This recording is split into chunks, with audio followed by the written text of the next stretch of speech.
唔好以為自己年輕，平日又有做運動，病毒就唔會揾上門。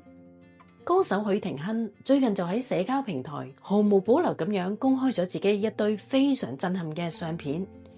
大家可以睇到佢嘅左手唔單止發黑，大片淤青，腰側仲長滿咗密密麻麻嘅紅疹。原來佢最近經歷咗人生最崩潰嘅生蛇體驗。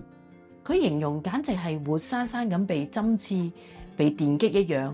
本身係牙醫嘅 Alfred 透露，自己今年年初因為打波受傷，導致足底筋腱撕裂，隨後左手又要做手術。因為一連串嘅傷患，加上手術後休息不足，導致佢嘅免疫系統全面崩潰。Alfred 用自己嘅慘痛經歷警惕大家，有做運動唔代表免疫力刀槍不入。好多人以為生蛇係50歲以上長者專利，但其實只要你日日加班、日夜顛倒、壓力爆煲，潛伏喺神經線嘅病毒就會即時引蛇出洞。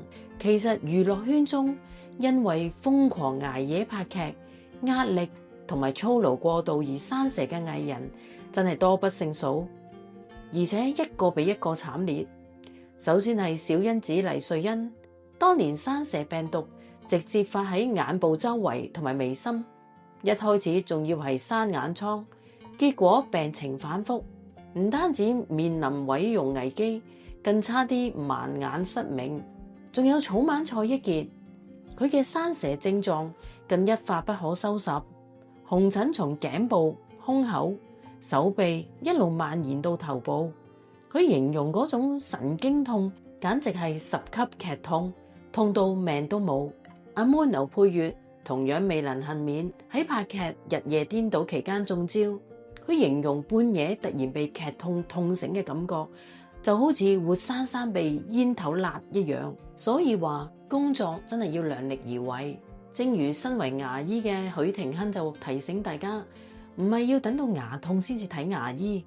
面對生蛇都一樣，如果發現皮膚突然有不明嘅神經痛、針刺感，而且喺24小時內出現紅疹，就要立即喺黃金72小時內求醫服藥，或者提早接種俗稱嘅蛇針。睇完整段片，大家有冇試過生蛇嘅痛苦經歷呢？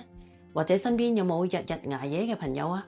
快啲將呢段片分享俾佢哋睇，提醒下佢哋啦！